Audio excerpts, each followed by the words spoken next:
going to conquer, and we're going to take some. Is that understood? Yes, sir. That's what we're going to do, sweetheart. We are going to go and get some. All right, people, on the ready line. Are you me? Yeah! Are you me? Yeah! What are you? What are you?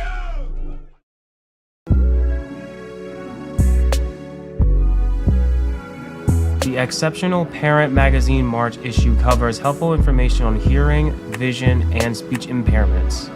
As always, there is a special military section as well. Sign up to read for free and receive the free monthly newsletter at epmagazine.com.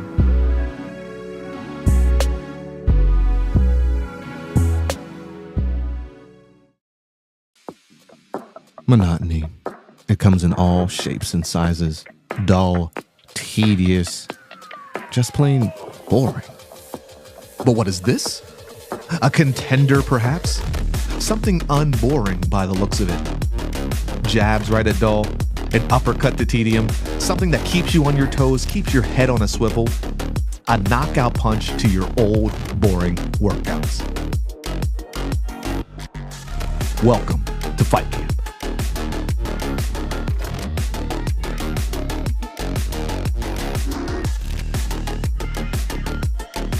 Oscar Mike Radio is a proud podcast partner of REITs Across America Radio, heard every Thursday at 11 a.m. and Sunday at 8 a.m. Eastern. They're also big supporters of the nonprofit I Got Your Six, Two Lives at Once. And with every REIT you sponsor through Oscar Mike Radio, $5 goes back to this great organization dedicated to making a difference in the lives of veterans, law enforcement, firefighters, and first responders battling PTSD. Two Lives at Once pairs these brave men and women together with dogs rescued from kill shelters. In this way, two lives are saved at the same time by saving each other. Donate now. Go to REITsAcrossAmerica.org/Oscar Mike Radio to help. That's REITsAcrossAmerica.org/Oscar Mike Radio.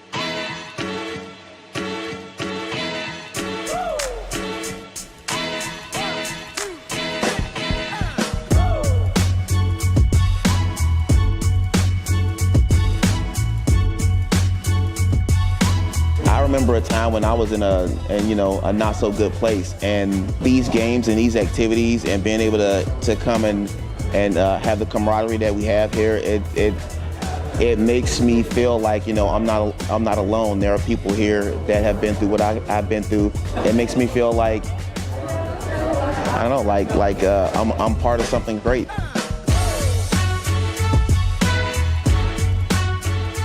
Just let yourself go. Give it a try.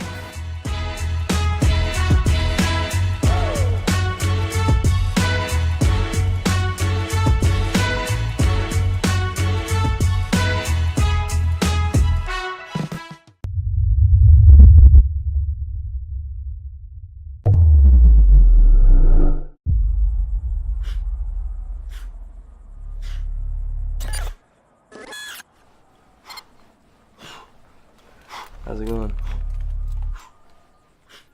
Going well. It's that new guy energy.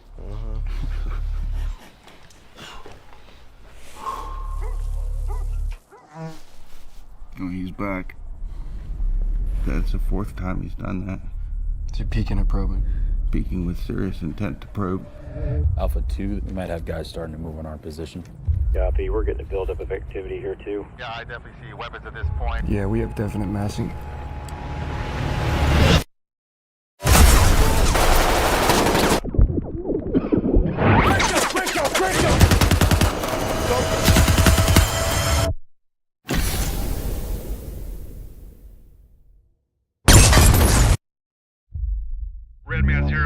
profane. We're seeing activity converging to your north and south. This is Frogman 6 Romeo. We need evac at our last known position. We have severely wounded. Who's the severely wounded? It's not you. Is it me? Who is it? No, it's not you. No, it isn't. Copy 1, we're in contact 2. You coming to you or you coming to us? Stand by. We'll let you know when we're inbound. Let's move! Here's the plan. EA 5 minutes, over. The scouts are gonna lead us out, and I'm bringing up the rear. Pop smoke. Smoke out? We are all coming back. OP1, they are en route to you. 3 minutes out! 3 minutes! Eyes on me and only me. Has anyone looked at you? Claymore, rock me, dude. 2 minutes out! 2 minutes! Where are you guys? Look for the blood and the smoke! Multiple bad guys trying to get to our position. Inbound! Inbound! Find cover! 1 minute out! We have enemy on our building and all surrounding buildings. Roger that, stand by. Going hot. We gotta get ready, man. This is gonna hurt. On my count. 1, 2, 3.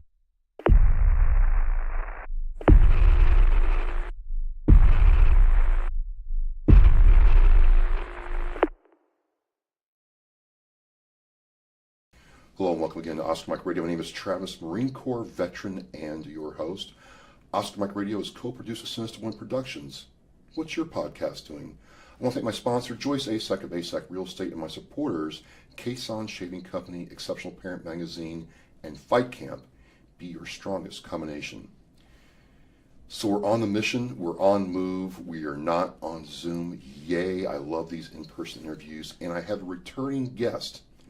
Now get this, folks. We veterans transition and then might do some different things. But not only has this veteran transitioned, since the last time I talked to him last year in 2024, he's transitioned again. I want to welcome back returning guest, Colonel Bob Notch, who was with Collaborate.vet, who's now with the Office of Veterans for the Commonwealth of Massachusetts. Sir, welcome back to Oscar Mike Radio. Thanks, Travis. Happy to be here. And yes, Office of the Veteran Advocate, brand new state agency, one of a kind in the country. So I'm looking forward to the opportunity to talk to you about it. So just real briefly, last time we talked, you were over Collaborate.vet, and that's a great organization here in Massachusetts to connect veterans organizations. But how did this Office of the Veteran Advocate get going, and where do you fit in, sir? Yeah, so I'm going to take it back to COVID, okay. 2019, 2020. And for folks that may not be familiar, here in Massachusetts, we have 2 veterans' homes.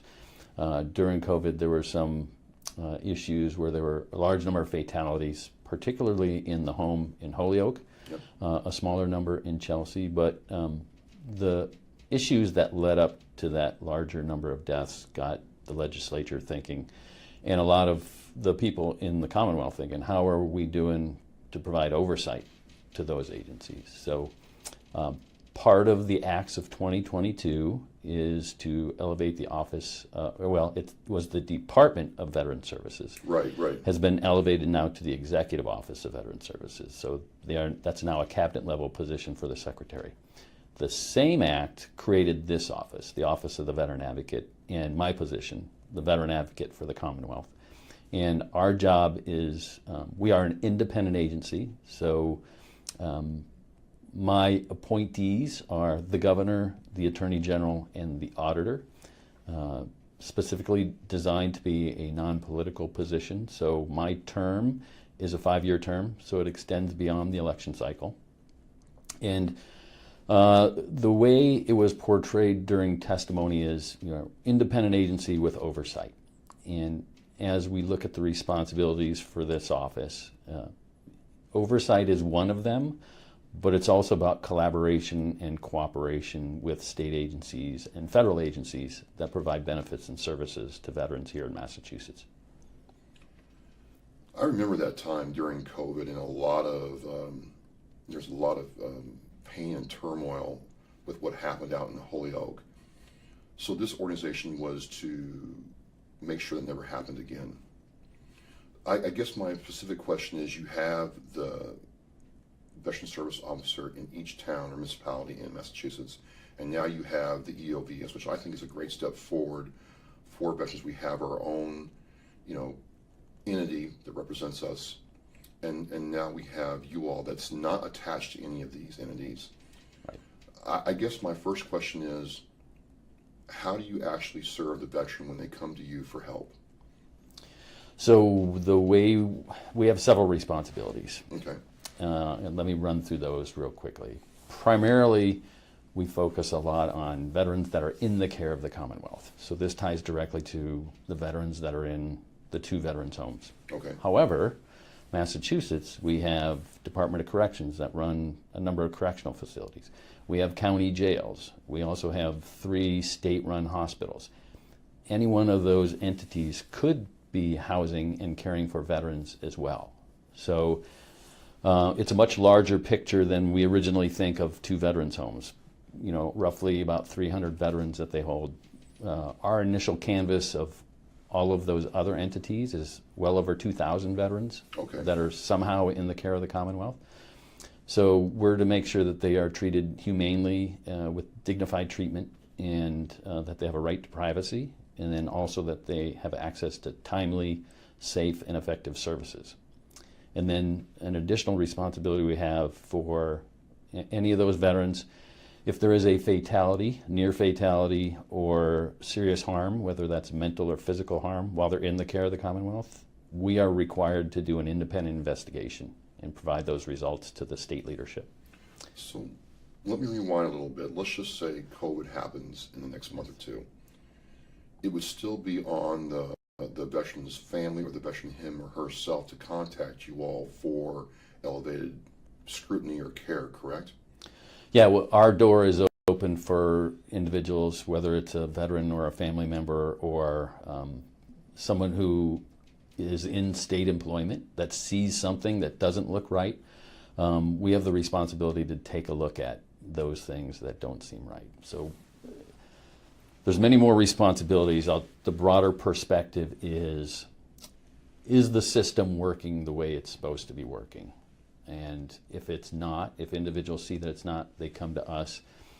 And the way I like to tell people is we don't solve individual veteran problems, we solve veterans problems. So we look at the whole community of veterans and their families in Massachusetts, and how is this issue telling us that the system is either broken or bent or somehow needs adjustments. So that's where we come in. Yeah, I'm trying to really understand that, because I think for my first initial response was, okay, this is somebody else I can go to if there's a problem. And it didn't seem that way actually looking at your website, and I'll have that in the Oscar Mike Radio show post.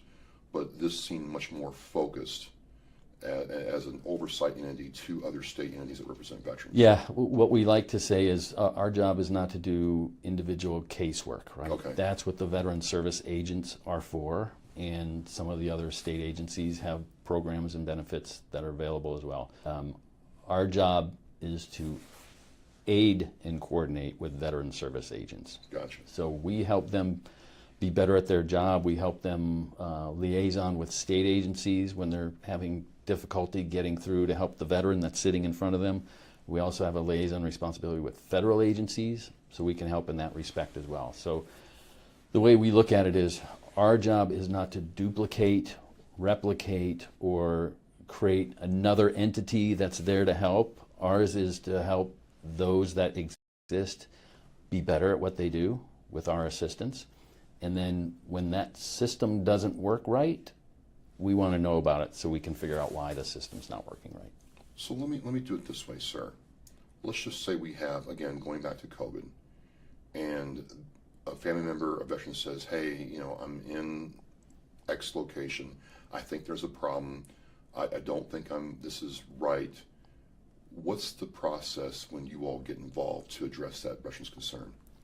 So anyone can reach out to us. Right. ova@mass.gov is the email. They can also find us on social media, Facebook, LinkedIn, X, and we have a webpage. So reach out to us, and we're working on some technology. What we're trying to do is create a system where people can leave anonymous tips. Okay. And just let us know, hey, there's something that you might want to take a look into. And that starts the process internally for us to go and examine the system, see what's happening, investigate when it's required, and then we will prepare a report that goes to the state leadership, and it becomes a public document. So what I would tell people is, if you leave us an issue for us to take a look at, we may contact you for more information. Other than that, we're working the process, and then we will provide a report at the end. And so that will become a public document. So we may not come back to you and let you know exactly what happened, but the goal is that we provide a report so everyone understands what we took a look at and what we found. So you all would have been notified about the issue at one of these entities. I'm not going to go back in time because it's back in time, but let's just say it happens now. You get the notification, you begin an investigation process, you issue your report, and so there's no coloring from any other agency. It is your perspective on the issue that's affecting that veteran. If it, so we work on our independence role. So if it's an investigation with a fatality or near fatality, that is independent, but we will partner with other agencies to share finding. What did you see? Are you capturing this?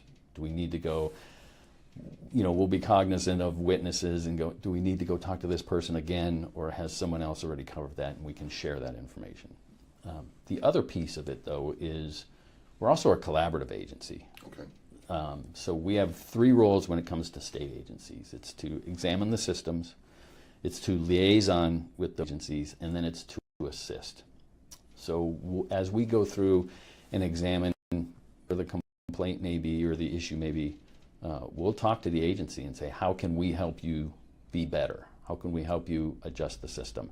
Is it advice on adjusting your policies, your regulations, or do we need to jointly propose that our lawmakers change some laws and put new things in place to make it better for the veterans? And one of those responsibilities that we have is to advise the public and the senior leadership of the state, which we take as that is our responsibility to go to the State House and have specific conversations with lawmakers and help them understand the issues with veterans, the data behind some of the issues that are out there, and help guide them to the right decision.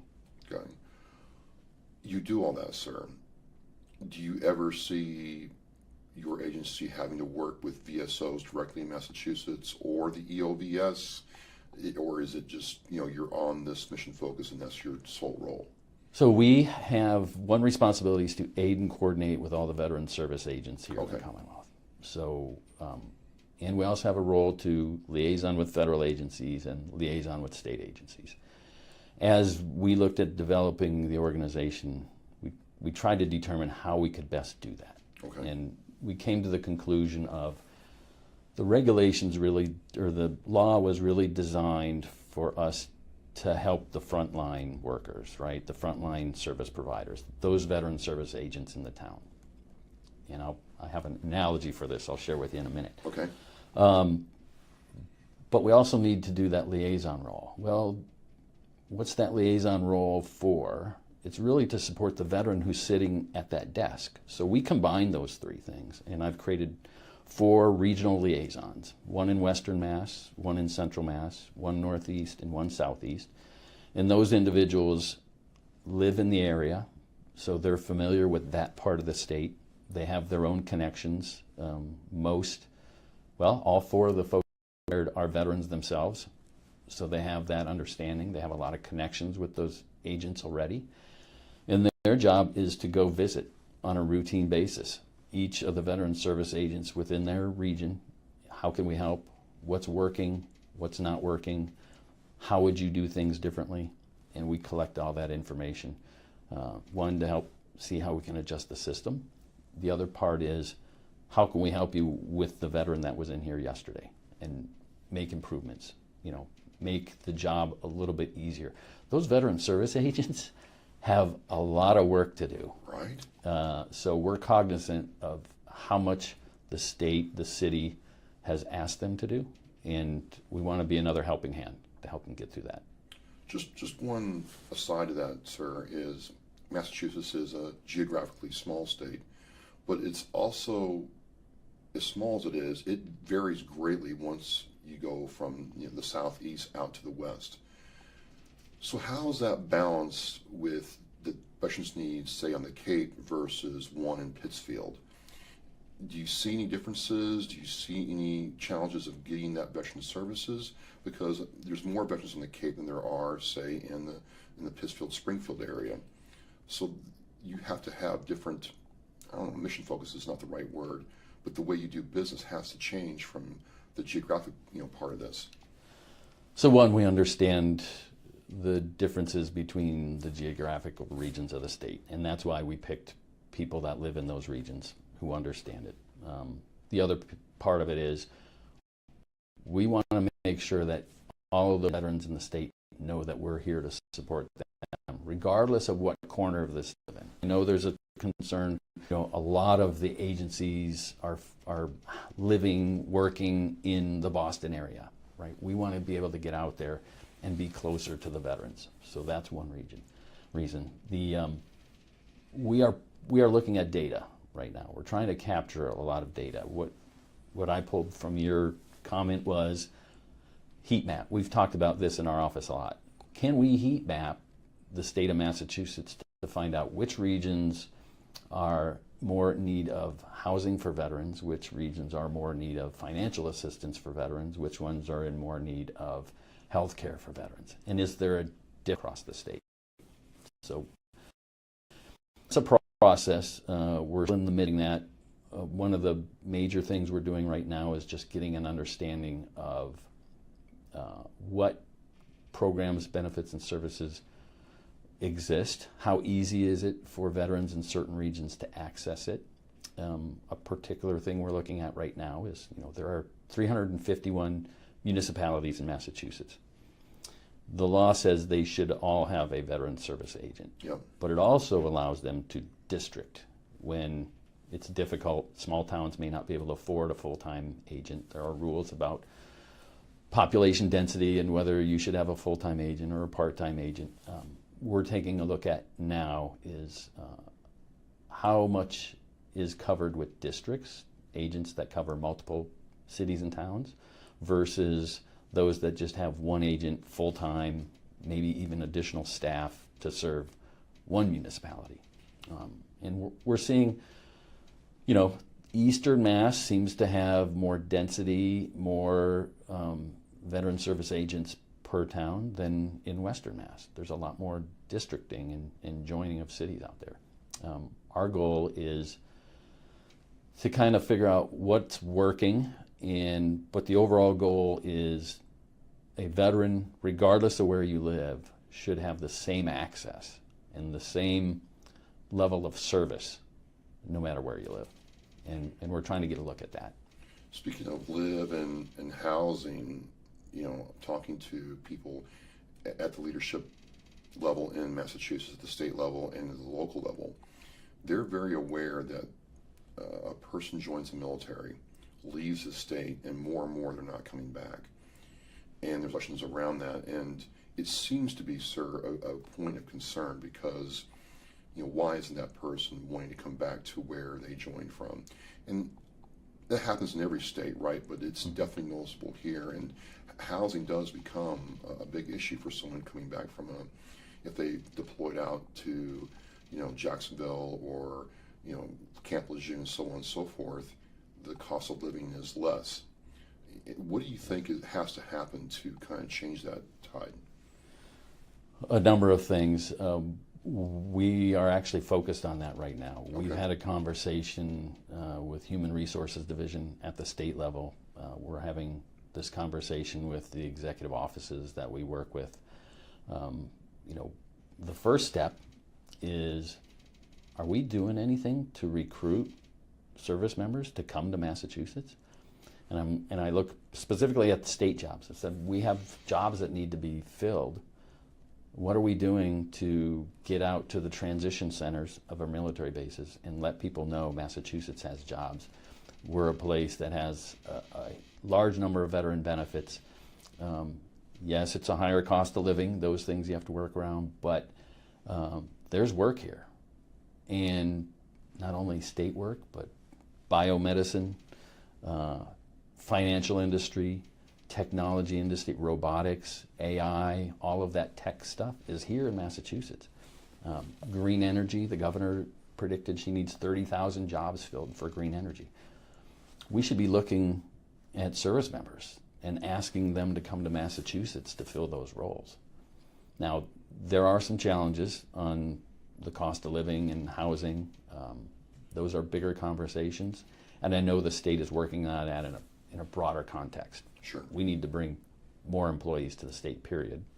There's still talk about this out-migration of workforce from Massachusetts.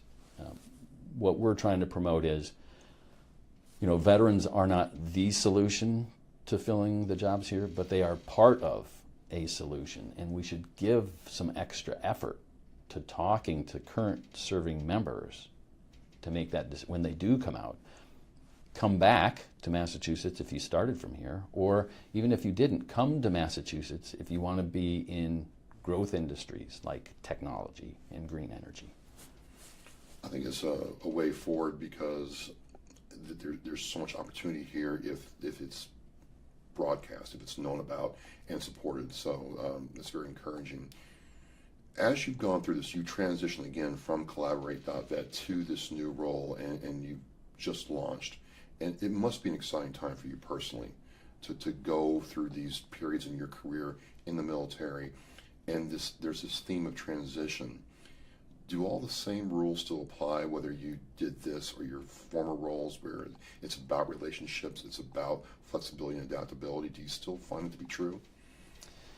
Yeah, those transitions are difficult, right? I think no matter what you're doing.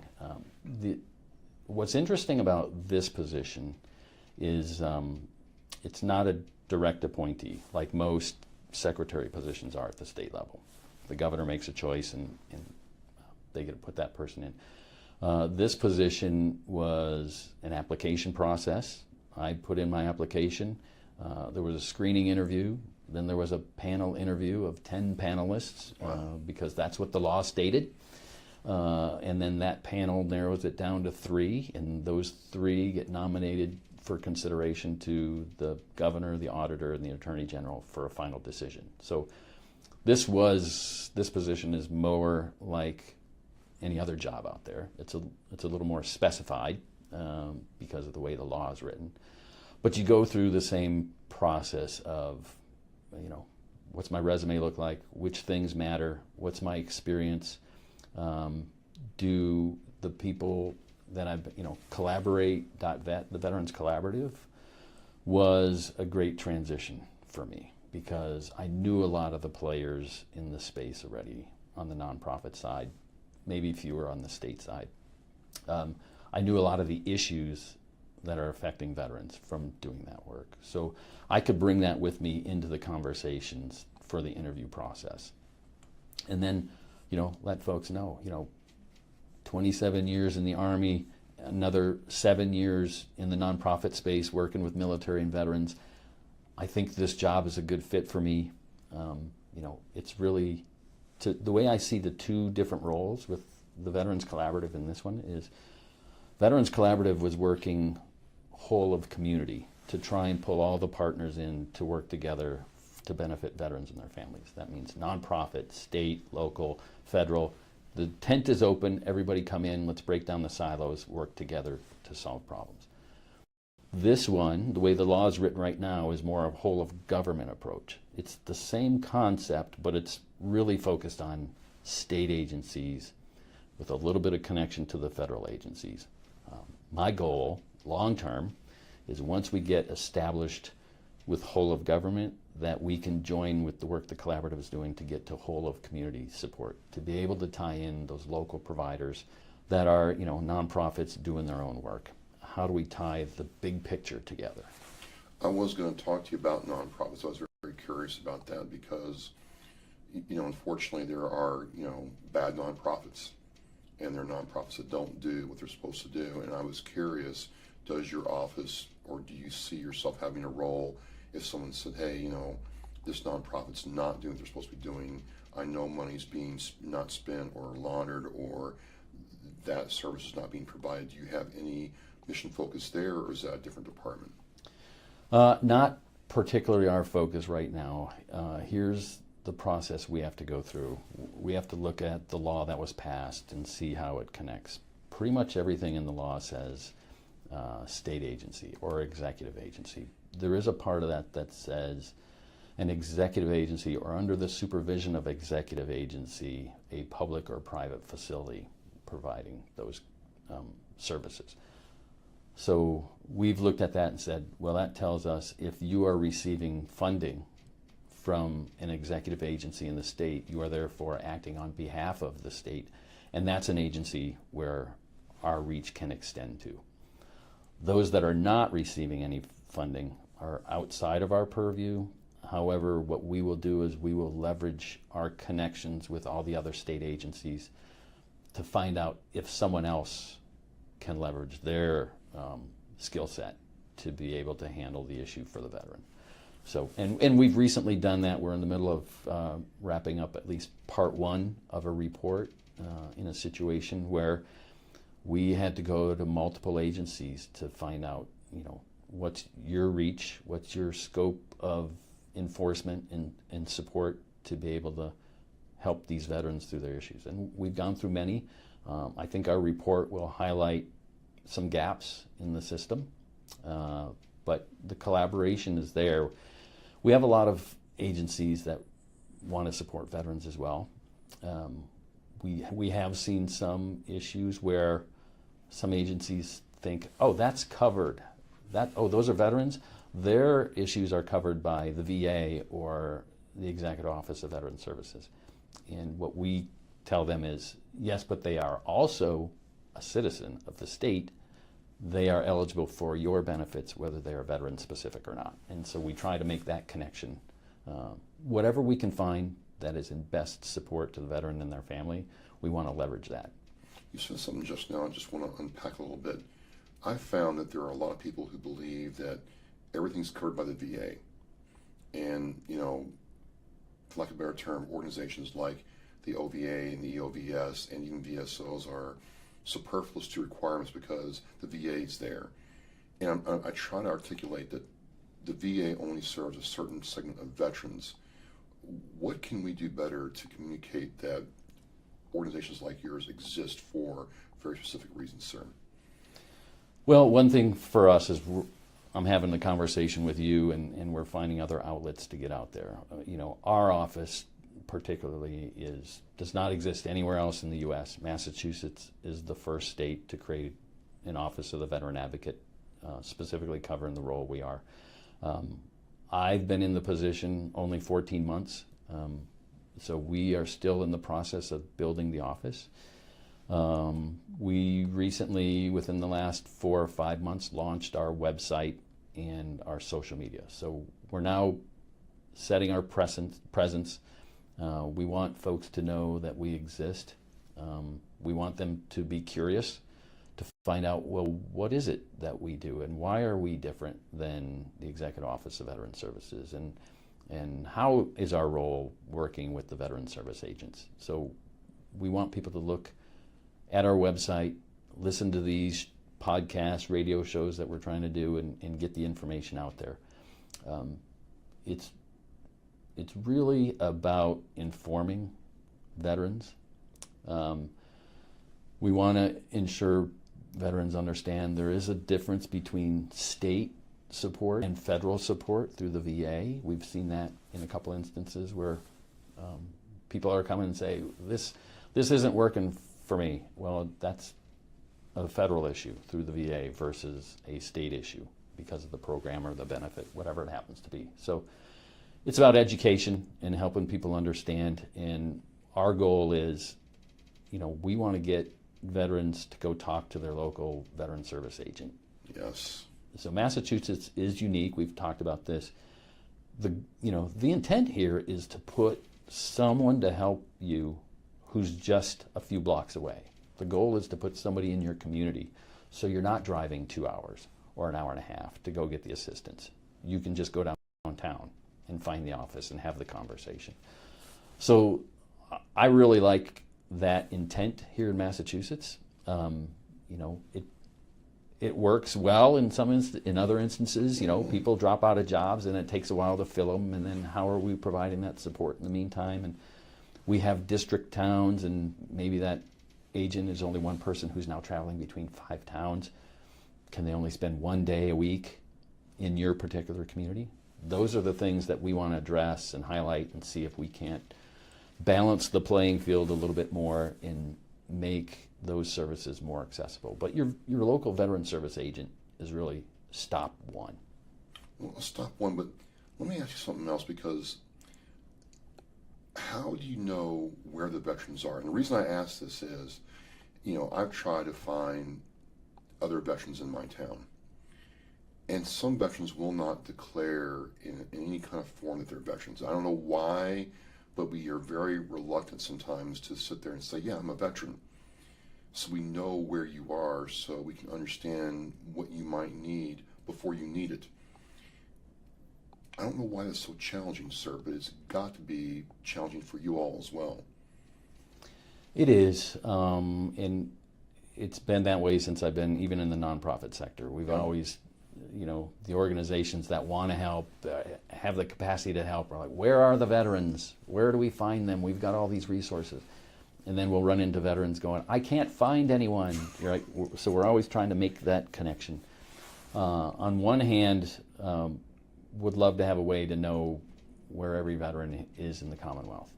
On the other hand, as a veteran myself, and I like my privacy, I don't know if I want someone to know where every veteran is in the Commonwealth. So it's about protecting privacy and personal preferences. That's a balance that we have to strike. So what we do a lot of is we identify, where are we currently providing services, and can we get some idea of where the population of veteran density lies? What does that look like? We're doing a big reach into VA's data. Just understanding the population. When you go, what's the veteran population of Massachusetts?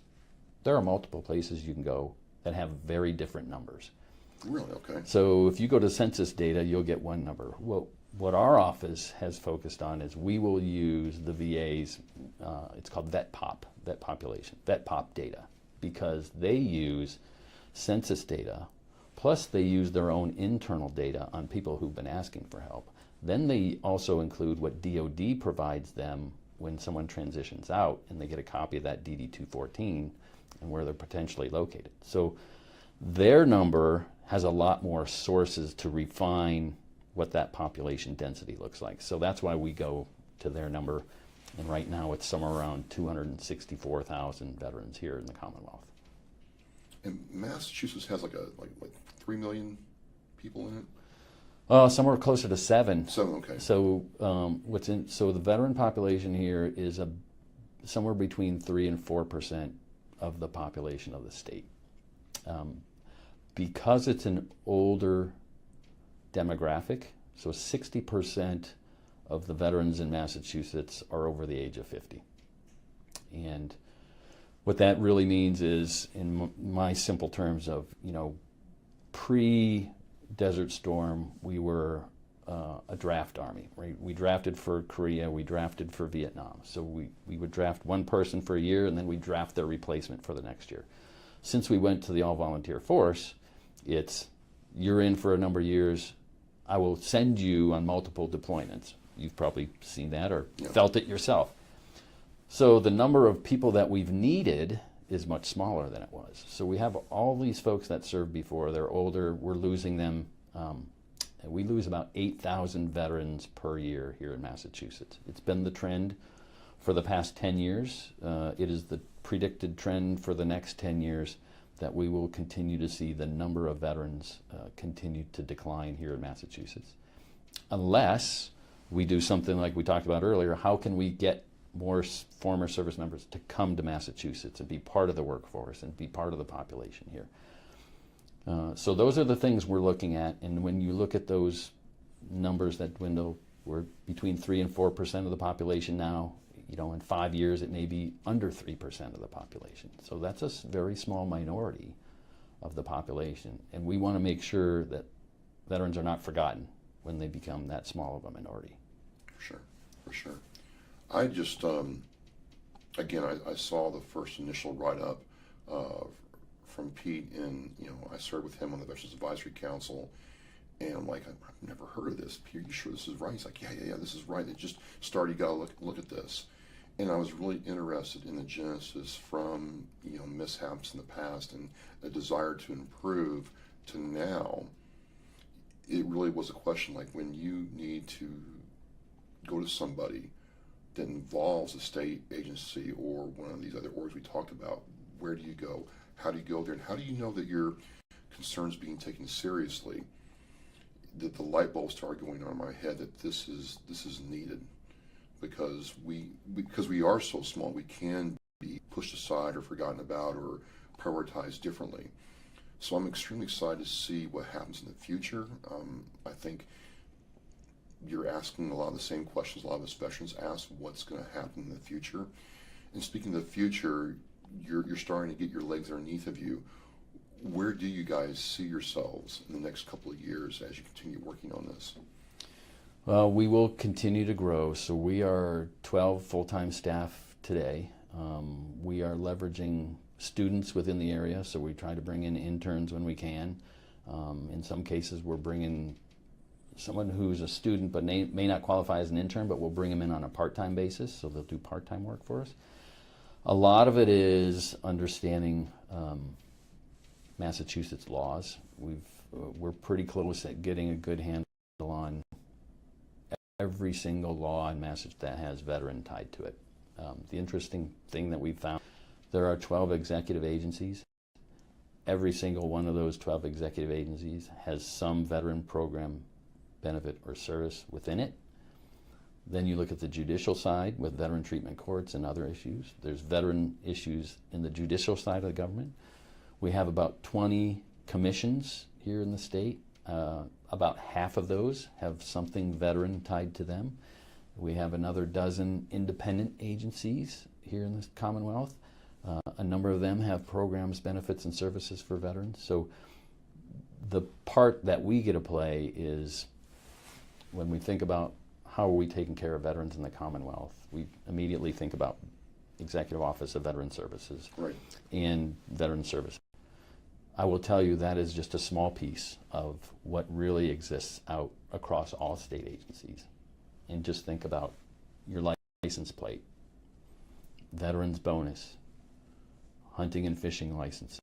All of those fall under separate agencies here in the Commonwealth. And so our role is to be a connector to all of those pieces and an advisor and an assister to help them understand, well, hey, if there's a proposal, there's a legislative proposal to change this, what does that mean for you? How can we help get your concerns as an agency leveled against what we want to do for the veterans? What makes sense? Does it need to be a legislative change, or can it be a policy change, which is totally under your control? Sure. Those are some of the bigger conversations we're starting to have. Well, it's just been great getting to learn about the Office of Veteran Advocate, how you all serve veterans in this very specific, mission focus. I think it's needed, and of course, Massachusetts is leading the way here. And I think the thing that I can take away is a lot of the questions that myself and other veterans ask. You all are already asking those questions and trying to find answers, and that seems to be very proactive, so we know that we're being taken care of. If I want to connect with the OVA, I know you said it before, but is social media a great place? Is the website? What's your best way? Best way, if you want to reach us directly, is we've got an inbox set up. Okay. OVA@mass.gov. OVA@mass.gov. Just send an email there. We also have a website, mass.gov/OVA. You'll find us there. What's a value on that page, and we're continuing to build it out. We want to make that a center for information. So we have a page within there set aside for research and reports. So we are looking at documents that have been produced in the past. HERO Act is a good example. Within the HERO Act, there were 5 requirements, I think it was about 5, where, hey, create a commission to look at X and then provide this report. a lot of times those happen, they get sent back to the State House and they're gone. What we're trying to do is capture reports, put them on a page where they're publicly available, so now nonprofits, other agencies can go, I didn't know there was research done on this, and a recommendation, I can pick up that recommendation and do something about it. Yeah. So we want to make that information available. It's really hard to find when you're trying to go 12 executive agencies and 20 commissions and all of that information out there. So we're trying to kind of gather it, focus it. I would recommend people take a look at our first annual report that we submitted this fall, which just sets a baseline of our office, our specific statutory requirements, and how we're addressing those in 4 issues that we're taking a look at this year specifically. Well, sir, I want to thank you for coming back on Oscar Mike Radio and talking with me. It was a great first, and I'll have the link to that show where we first met and talked. And then now I just felt like I've gotten a master class in how different agencies can work together. And again, this theme of transition, you have served our country, you serve nonprofits, and now you serve, at the state level. It's just a really great story. I want to thank you for sharing with me. I'm just happy to have the opportunity to continue the work and serve service members, their families, veterans. It still keeps that fire burning inside, right? Once you're part of the community, you're always part of it, and it's a great way to continue to give back. So love what I'm doing. Thank you very much. Well, there you have it, folks. I'll have all the links to what the Office of the Veteran Advocate does here in the Commonwealth and Oscar Mike Radio show post. Thank you for watching. Please share this episode, especially with those in Massachusetts. As we say in Oscar Mike Radio, we are mission in flight. Thank you. The biggest fear Gold Star families have that their child will be forgotten. We need to never forget freedom wasn't free. It's the fact that they give us the life we have now. We should remember them and give thanks to them. If I can be a part of something today that's going to make the surviving family of any of these veterans, these heroes, feel better tomorrow, then it's worth it. That one wreath symbolizes one family that was able to smile because of the generous donations. To sponsor a wreath and honor a veteran, visit wreathsacrossamerica.org. Thank you for listening and watching Oscar Mike Radio, where our active duty service members and veterans are in action and the mission is in flight. Oscar Mike Radio is an oversized load Co-Sinister One production. If you are a veteran or know a veteran who needs help, please dial 988 and press 1 for the Veterans Crisis Line.